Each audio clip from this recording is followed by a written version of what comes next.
Un merveilleux soleil. Bonjour à tout le monde, vraiment. Que le Seigneur vous bénisse tous. Je vous prie de prêter attention à ce qu'on va se dire. On va parler de la foi. La Bible déclare dans Hébreux chapitre 12, verset 2, que le Seigneur Jésus est le consommateur de notre foi. C'est-à-dire, c'est lui qui va valider déjà ce que moi j'appelle la foi, si c'est ce que lui aussi il appelle la foi, et quand je vais la pratiquer, est-ce que je la pratique dans ses standards à lui, ou bien dans des choses que je me suis inventé ou que n'importe qui m'a mis ça à l'oreille et puis j'ai accepté. Donc c'est le Seigneur qui va juger, qui est l'examinateur de notre foi. Et Hébreux chapitre 11 verset 6 dit que euh, Patricia. En fait, il y a trop de bruit. Il faudrait peut-être qu'il y a un micro qui faut couper parce qu'on vous entend pas bien Stéphanie, quand il y a les micros qui sont. Stéphanie, est-ce que tu peux couper ton micro? Merci. Hébreux chapitre 11 verset 6 dit que sans la foi, nul ne peut être agréable à Dieu. Donc, un, euh, Jésus, c'est lui qui juge si notre foi est conforme ou pas. Et pour qu'il nous assiste, pour qu'il nous soutienne dans ce qu'on veut faire, on doit avoir la foi. Or, cette foi-là doit lui être agréable, doit être conforme à ce que lui, il a dit, il a montré, et non à ce que nous-mêmes, on a eu à se faire comme idée. Et dans notre marche dans le Seigneur, bien souvent, on peut être amené volontairement ou involontairement à confondre certaines choses. Pour nous, l'objectif, c'est d'avoir une foi qui est conforme avec ce que le Seigneur a dit.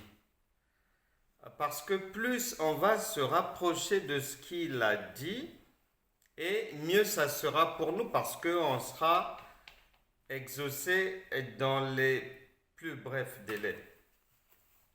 Or, souvent, on se complique la vie, on ajoute des choses, on va plus loin que nécessaire. Et ce qui fait qu'on peut facilement passer à côté de l'essentiel, de ce que Dieu, lui, il appelle la foi. Pourquoi? Parce que la foi réside dans les détails, en fait. Et les gens ne prêtent pas souvent attention aux détails. Nous allons voir deux détails aujourd'hui qui, si on ne les a pas, si on ne fait pas attention à cela, eh ben, on passe complètement à côté de la foi. Et on doit savoir qu'une maman, lorsque maman inscrit l'enfant à l'école,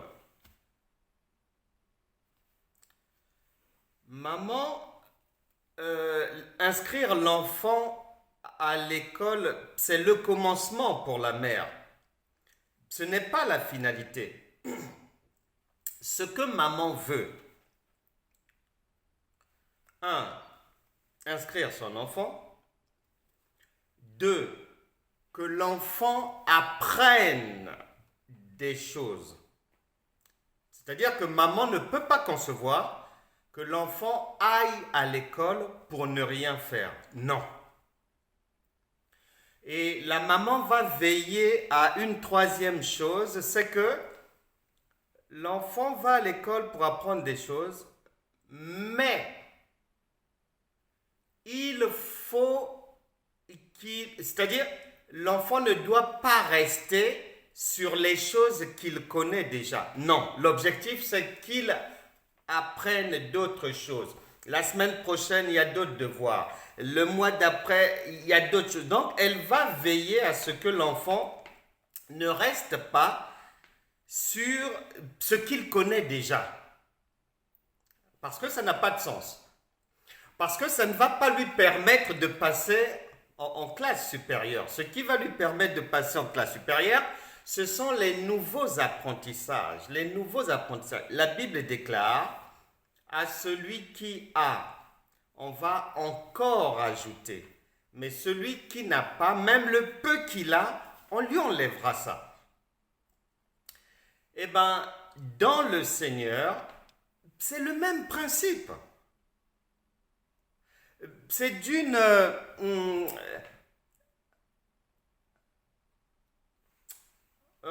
un jour, le Saint-Esprit m'avait dit,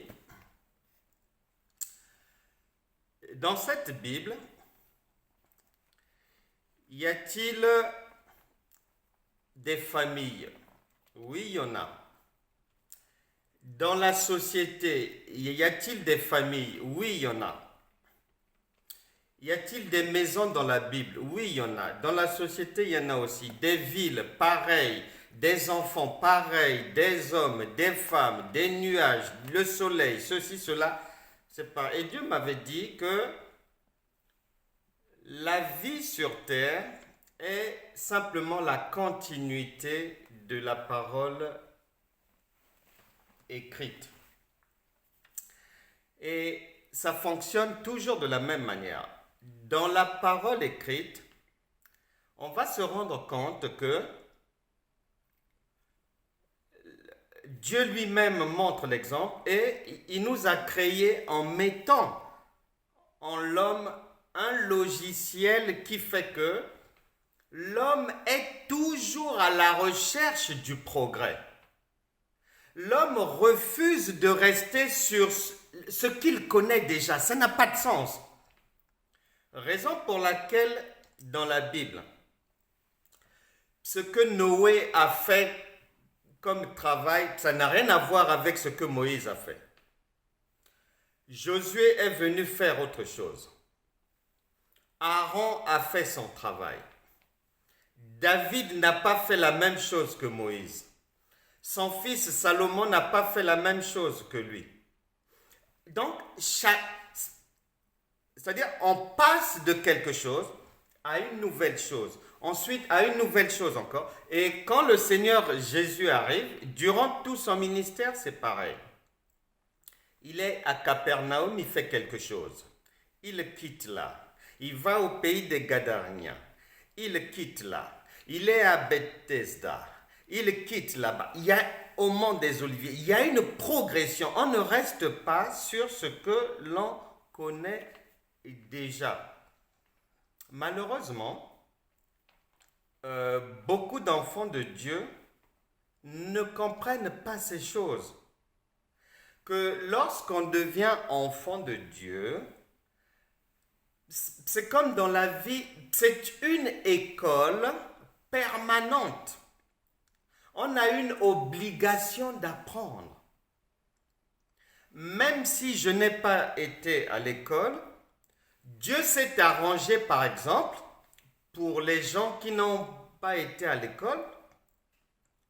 Il s'est arrangé, par exemple, qu'on vive dans un monde où,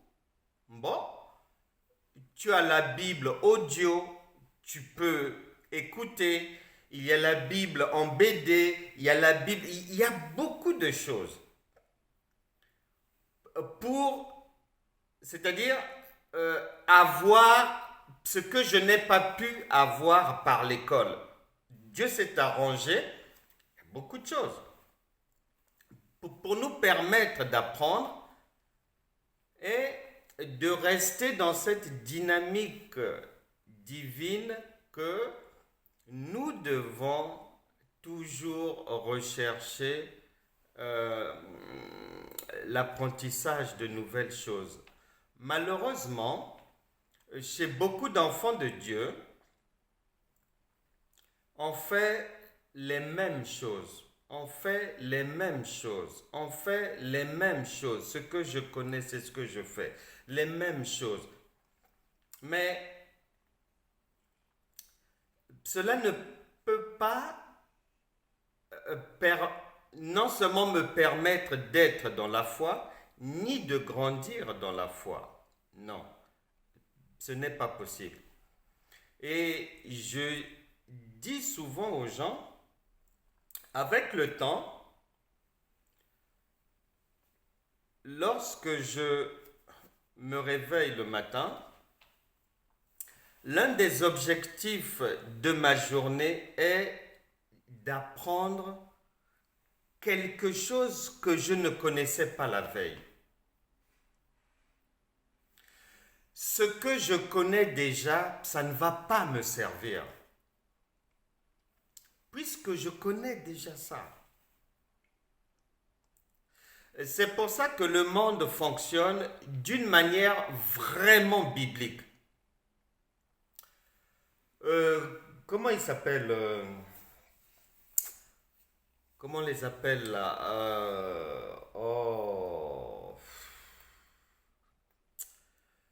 les gens des portables là. Vous qui avez toute la technologie, donnez-moi les marques des portables là. Vous qui connaissez tout là. Si on prend les portables par exemple, aujourd'hui, iPhone, voilà, on va sortir Samsung. un modèle Samsung aujourd'hui, mais Samsung ne va pas mais rester sur ça, non. Il va encore travailler, les ingénieurs vont travailler matin, midi, soir pour que 6 mois après, pour produire quelque chose de nouveau encore. 6 mois après, ils produisent encore quelque chose de nouveau. Les ordinateurs, c'est pareil. Le fromage, c'est pareil. Le vin, pour ceux qui aiment le vin, vous constatez bien que ça change. Les bières, ça change. Les cigarettes, tout. Donc, c'est-à-dire, personne ne reste sur ce qu'il a déjà, sur ce qu'il connaît déjà. Le champagne, on améliore, les parfums, on ajoute, on ne reste pas sur ce qu'on connaît déjà. Mais il n'y a que chez les enfants de Dieu que l'on trouve des gens qui louent de la même manière. Bon, des fois peut innover avec de nouvelles chansons qui sont à la mode, oui. Les mêmes prières, la même connaissance, les mêmes enseignements. Non, quelque chose ne va pas. Quelque chose ne va pas. Un jour, une personne elle m'expliquait que elle allait aller dans une ville lointaine et là-bas, elle va profiter pour écouter une servante de Dieu. Et elle va se mettre à m'expliquer les enseignements de la servante de Dieu, si cela... c'était quoi déjà? Elle a l'habitude de parler les histoires de couple, comment bien se marier, comment bien ceci, cela. Donc, j'écoutais la personne. Après, je lui ai dit, tu sais, tout ce que cette personne raconte là, le monde est bourré de psy, d'assistantes sociales, qui vont te donner les mêmes conseils. il y en a partout. Il n'y a pas besoin d'être dans le Seigneur pour conseiller quelqu'un sur soit le mariage, soit le pardon, soit ceci, cela. Je disais à la personne, non, c'est là où nous faisons erreur. Jésus nous a prévenus que les loups vont rentrer dans la bergerie. Nous le savons. Ils sont là depuis longtemps. Il nous a encore prévenus qu'une foule va suivre la fausseté. Nous sommes prévenus. Mais ça ne s'arrête pas là. 2 Timothée chapitre 4 verset 3. 2 Timothée chapitre 4 verset 3. 2 Timothée chapitre 4 verset 3. Car il viendra un temps où les hommes ne supporteront pas la saine doctrine. Point virgule. Mais, virgule. Ayant la démangeaison d'entendre des choses agréables, ils se donneront une foule de docteurs selon leurs propres désirs. Quelqu'un va passer des années à suivre une femme de Dieu qui parle du mariage parce qu'en fait, elle veut entendre les choses sur le mariage. Mais ça n'a rien à voir avec la parole de Dieu. Il y a des gens, ils vont aimer seulement entendre les gens qui vont leur parler, par exemple, de la vengeance ou de chasser uniquement les démons et tout, parce que la personne, c'est ce qu'elle veut entendre. Et après, elle va se rendre compte que la vie n'avance pas, même étant dans le Seigneur. Mais c'est normal. Tu écoutes des choses non inspirées de Dieu. Tu écoutes des choses non soutenues par la parole de Dieu. C'est pas parce que quelqu'un ramasse un verset biblique, met sur la table que Dieu est là. Non. Donc il y a ça. Et si j'aime entendre un certain sujet, donc je recherche tous les hommes, toutes les femmes de Dieu qui parlent de ce sujet-là, qui m'intéressent. Je me charge la tête de ça, pensant que le Seigneur est là, mais non. Mais non. Et c'est ce qui se passe. Le Seigneur dit bien que les gens,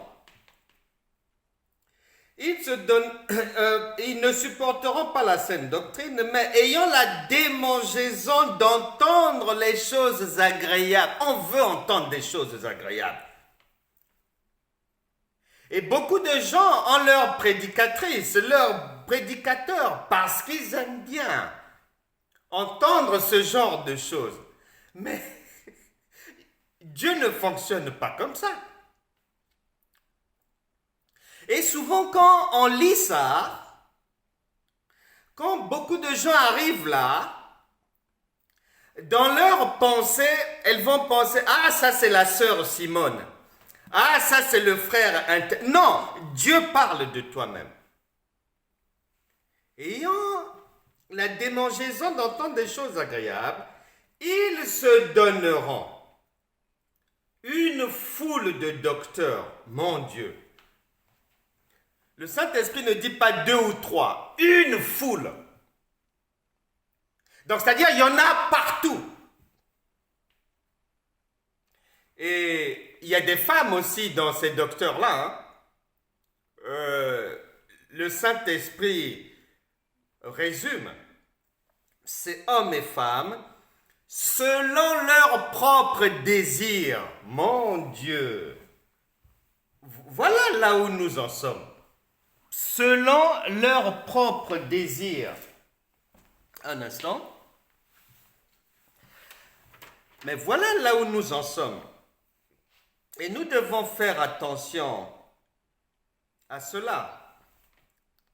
Parce que l'apôtre Paul a dit en Romains chapitre 10, verset 1 à 2, que quelqu'un peut prier, quelqu'un peut jeûner, quelqu'un peut donner de l'argent, quelqu'un peut faire ceci, quelqu'un peut sauter, louer, adorer, faire des veillées de prière, mais sans être sauvé. Romains chapitre 10, verset 1 à 2. Et beaucoup de gens sont à cet arrêt de bus-là. Pensant être sauvés, ils ne le sont pas. Pensant que le bus de Dieu finira par passer, il ne passera pas. Et les gens tombent dans la dépression, le découragement. Et j'ai dit à une personne, tu peux écouter une personne qui va parler du mariage, oui.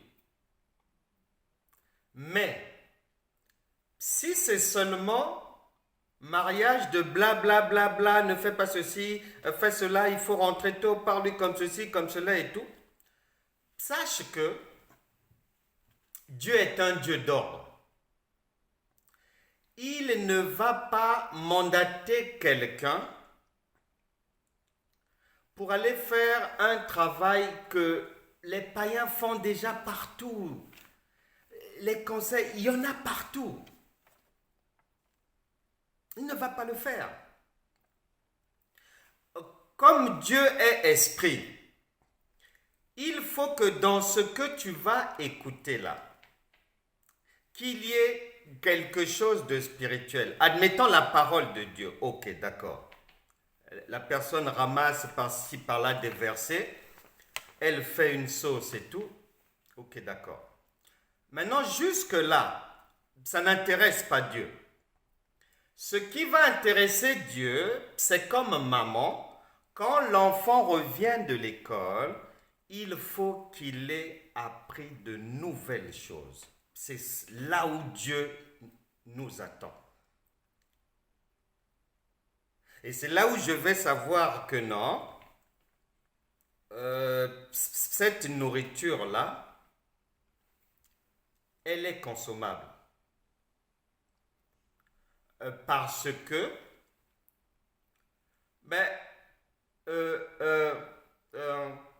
je ne peux pas avoir faim si j'ai déjà mangé. Ce que je connais déjà ne peut pas m'aider. Ce sont les nouvelles choses qui vont m'aider à aller de l'avant. Et autre chose encore,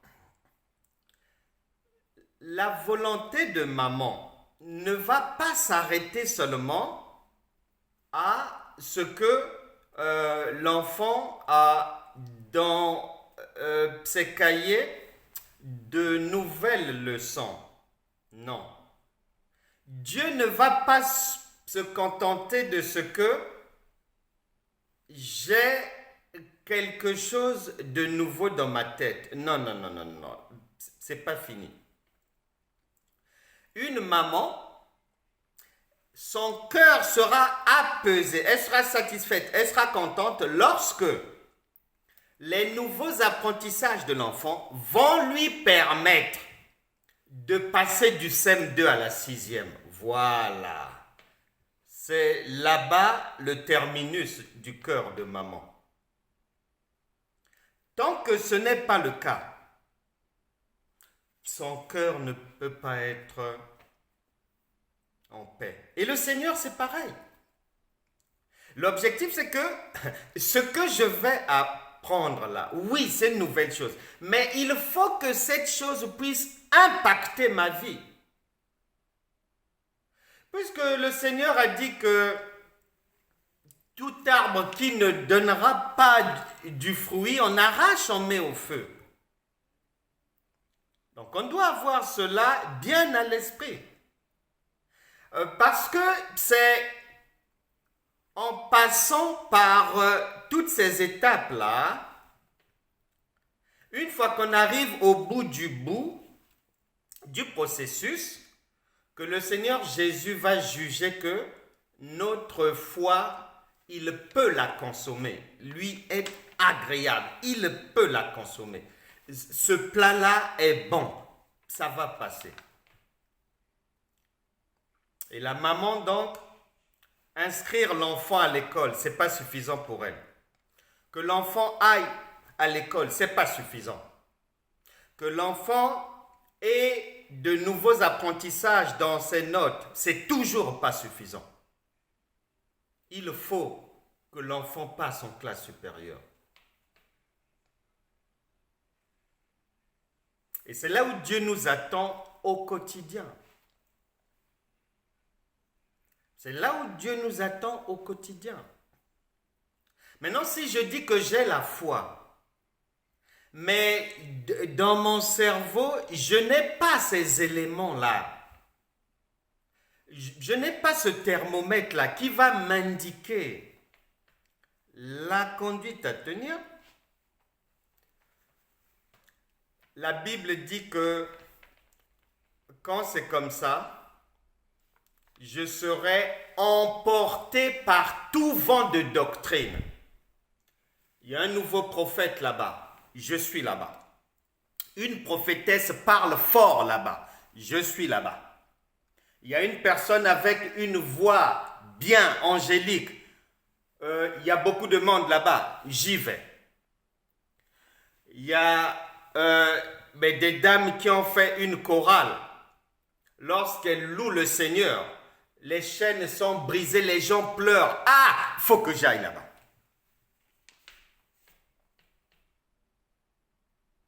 C'est ce que la parole de Dieu dit. Que les gens sont emportés par tout vent de doctrine. Mais pourquoi? Parce que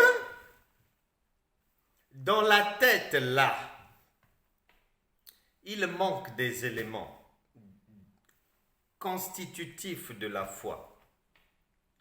Les gens préparent une nourriture, il n'y a pas de sel dedans, c'est pas bien dosé, l'huile en excès, il manque des épices, mais ils pensent que leur plat va passer. Non, ça ne passera pas.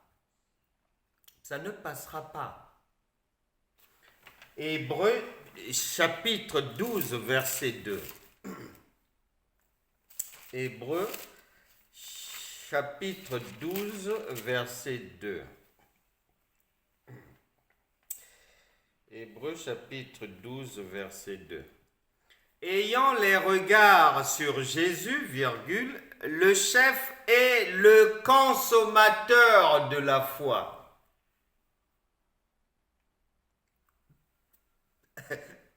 C'est clair comme bonjour.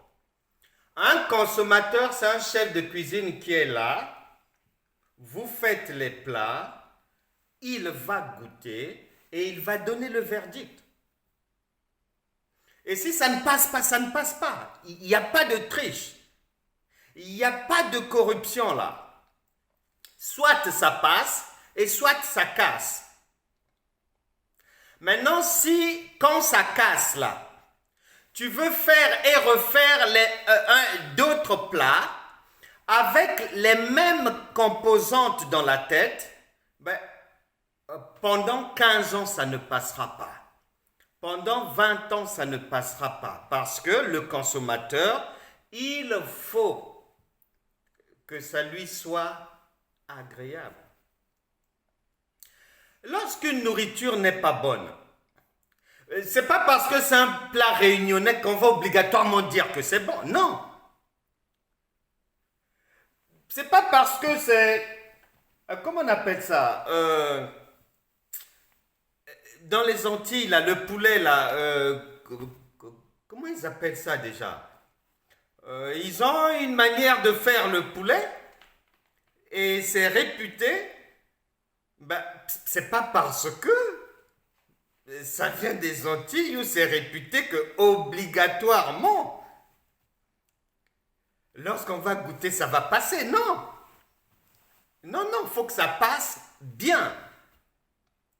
Donc c'est ça. Nous devons veiller à ces choses-là. Il faut, pour que le cœur d'une mère soit satisfaite, c'est pas... Non, il lui faut vraiment des choses concrètes.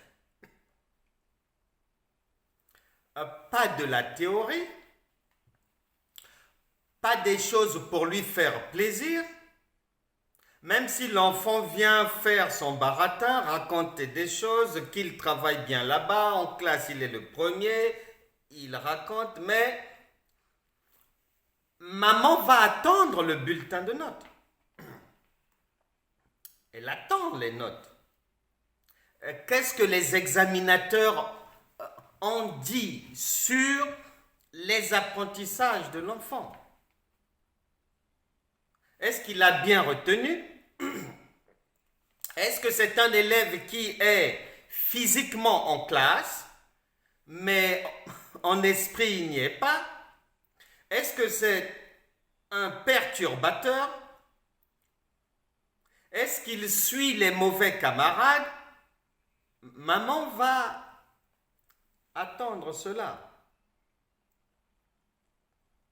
Donc il y a tous ces éléments-là à avoir à l'esprit, il faut faire attention à cela. Tout n'est pas d'entendre des choses.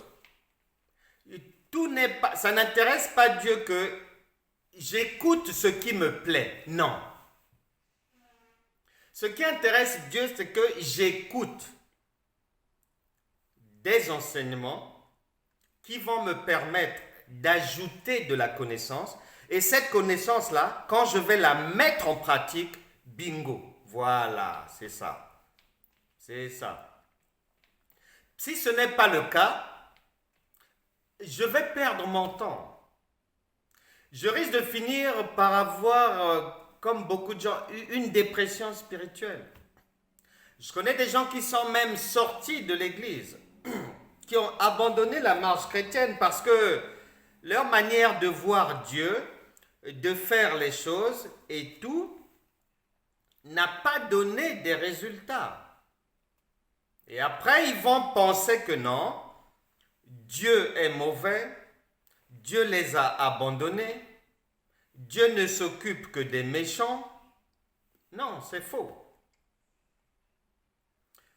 Ce n'est pas parce que Marc chapitre 11 verset 24 me dit que tout ce que vous demanderez en priant, croyez que vous l'avez reçu et vous le verrez s'accomplir.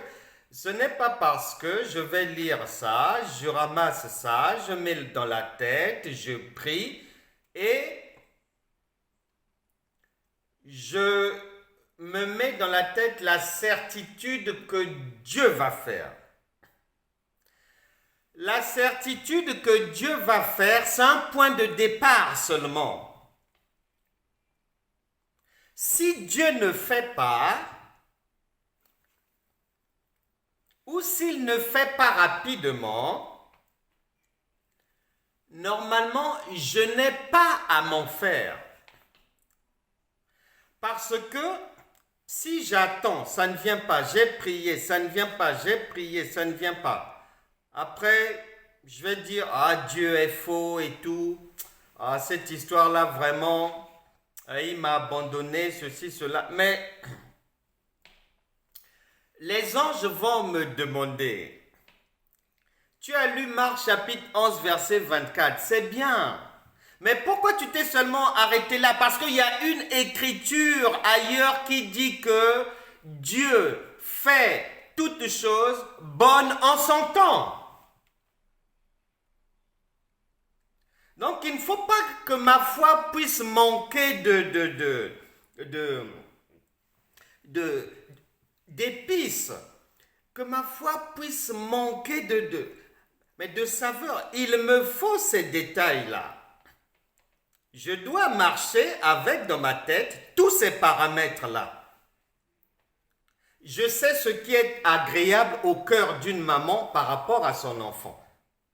Et la parole de Dieu m'apprend que, écoute, ne te complique pas la vie, je suis venu vous la simplifier de la même manière que maman a ses critères, elle a ses éléments pour être satisfaite du travail de l'enfant à l'école, mais de la même manière, moi aussi, j'ai les mêmes critères te concernant.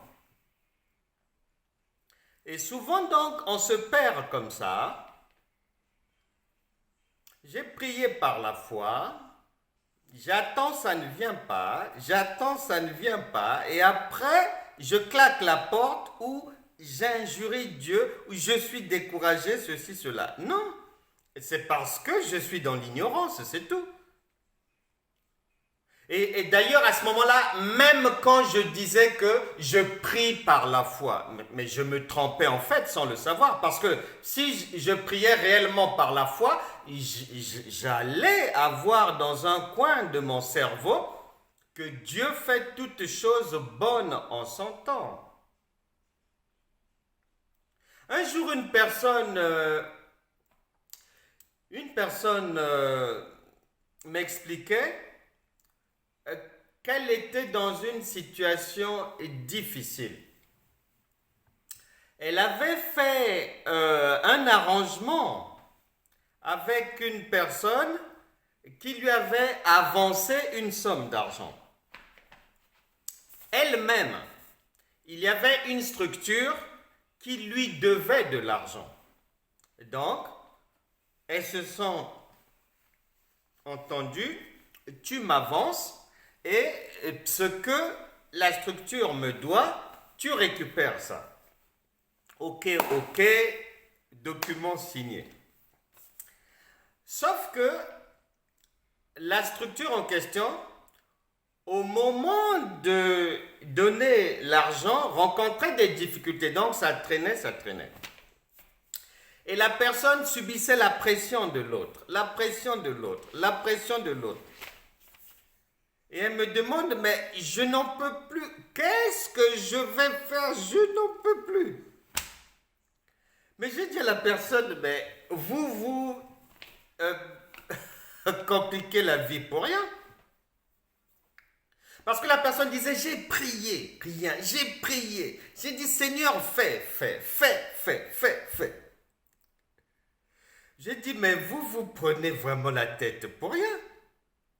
Si vous avez prié une fois, et là je parle d'une personne qui a au moins 30 ans dans le Seigneur.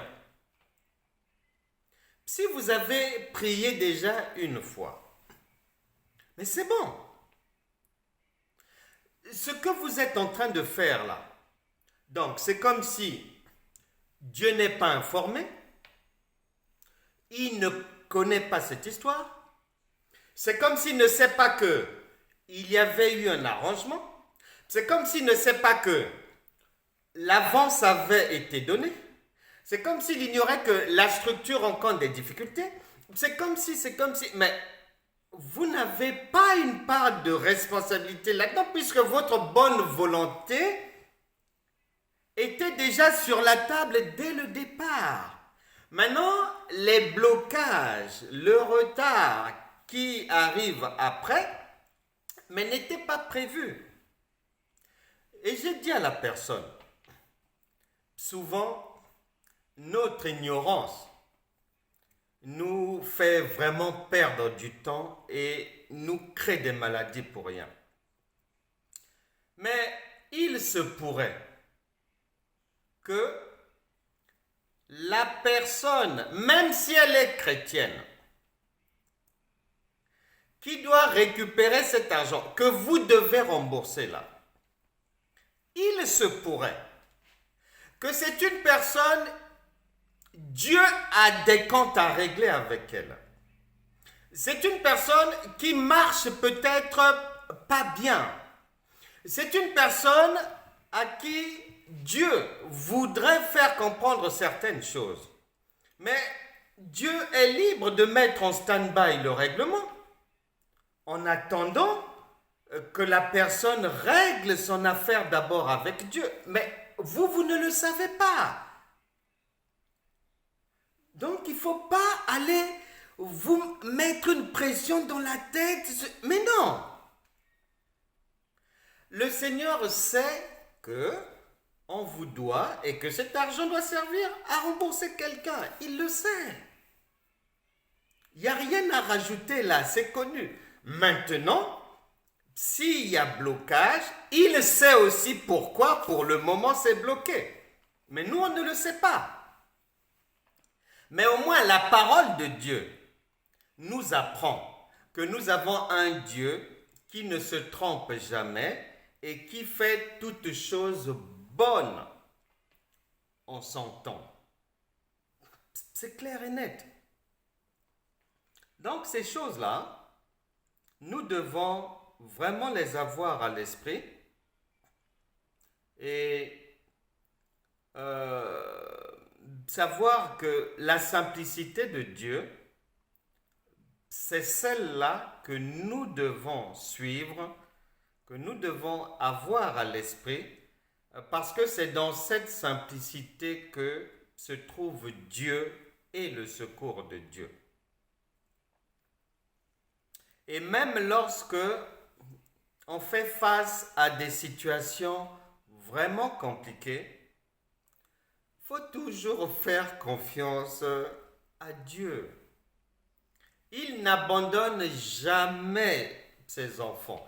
Il ne les trahit jamais, jamais. Sauf si l'enfant lui-même, sauf si nous-mêmes,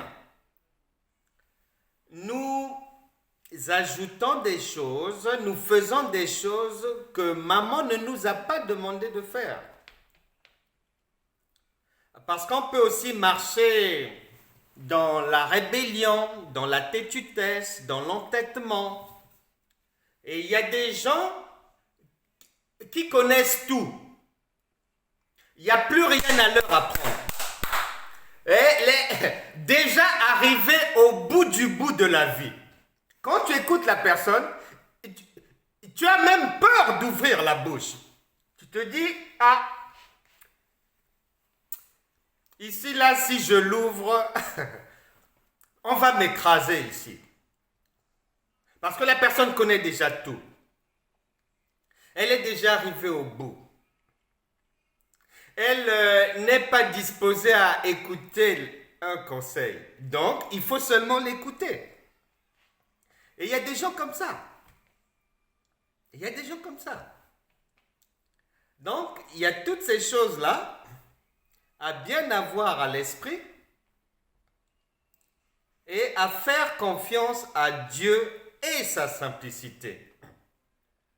Pour finir, un jour, j'enseignais un groupe de personnes. Maintenant, dans ce groupe de personnes, j'avais constaté qu'il y avait deux personnes, mais des personnes anciennes dans le Seigneur, qui pensaient que les démons, c'était une histoire de noir. Et c'était des gens d'un certain âge qui avaient beaucoup d'années dans le Seigneur. Et ces deux personnes-là, une mère et sa fille, les deux d'un certain âge, rejetant, c'est-à-dire lorsqu'on aborde la délivrance, lorsqu'on aborde certains esprits à chasser, gentiment, elle se considérait comme pas concernée. J'ai réfléchi. Je me suis dit, bon, elles connaissent déjà tout. Si je parle, je risque de perdre mon temps. Donc, je n'ai rien dit, les jours sont passés, j'enseignais. Et Plusieurs semaines après, un matin, le Saint-Esprit m'a donné une idée. J'ai pris le livre de Rebecca Brown, une Américaine. Elle est décédée il n'y a pas longtemps. Elle était ministre de la délivrance. Son livre intitulé « Il est venu libérer les captifs ». J'ai pris ce livre et je l'ai envoyé par la poste à la mère et à la fille. Moi, lorsque j'ai envoyé le livre, dans mon esprit, c'était que peut-être qu'elles n'ont jamais lu ou entendu une personne blanche parler de démons. Donc, que je leur envoie ce livre, écrit par une blanche, détaillé par elle-même, de son vécu, de son expérience, et peut-être qu'à ce moment-là, le Seigneur va maintenant leur parler. Donc, j'ai envoyé le livre. Quand elles ont reçu le livre, un mois après, elles ne m'ont rien dit. 2 mois après, elles ne m'ont rien dit. 3 mois après, elles ne m'ont rien dit. Le 4e mois, c'est l'enfant. La fille va dire à maman, non maman, il faut qu'on dise au pasteur. On ne peut pas cacher ça, sinon c'est pas bien. Donc les deux vont m'appeler. Et j'avais jamais entendu une histoire pareille. J'étais loin d'imaginer que le Saint-Esprit leur réservait, leur mijotait ça. La mère et la fille vont me dire que jusqu'à présent, on n'arrivait pas à vous le dire parce que on n'en revient pas jusqu'à présent. Et elles vont m'expliquer. La première à avoir commencé à lire le livre, c'était la fille. Lorsqu'elle a commencé à lire le livre, à un moment donné, elle a senti comme ça une force qui l'a projetée contre le mur, boum! Elle n'a rien compris. Elle vient pour récupérer le livre, elle veut tenir le livre, elle sent une décharge électrique. Et quand la maman vient, elle avait laissé le livre là-bas, elle explique à sa mère, quand sa mère a voulu toucher le livre, elle a été propulsée contre le mur, boum! Elles ont commencé à réfléchir, elles ont commencé à dire, oh! Mais comment un livre peut nous faire ça? Et elles ont pris leur courage, elles se sont efforcées en étant propulsées là-bas, en étant bastonnées, en recevant des claques, en recevant des coups de jus. Elles ont tout fait pour lire jusqu'à obtenir la délivrance démoniaque dans leur maison. Donc, souvent, on a tellement programmé Dieu dans notre tête qu'il va faire comme ça. Habituellement, il fait comme ça. Non, non, non, non, non, non. La foi ne prévoit pas, la foi ne planifie pas, la foi met en pratique des apprentissages et le reste, c'est le Saint-Esprit qui s'en charge. Le temps me manque pour parler des autres choses sur ma feuille. On verra ça ultérieurement. Nous allons prier.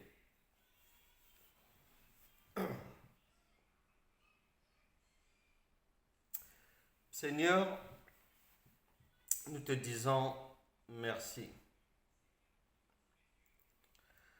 Tu as dit dans ta parole que par le prophète Samuel, par le roi David, que tu ne te lasseras jamais de nous donner le bon conseil. Merci Saint-Esprit pour tes conseils. Que la parole de Dieu puisse non seulement trouver une bonne place, une bonne terre en chacun de nous, et que cette parole mise en pratique, Seigneur, puisse enfin produire des résultats. Que la grâce divine accompagne tout un chacun. Que la résurrection de Christ soit une réalité dans la vie de tous. Pour que la parole puisse nous permettre de rechercher non pas une simple écoute, non pas un visionnage quelconque, mais de toujours rechercher de nouveaux apprentissages, apprendre de nouvelles choses.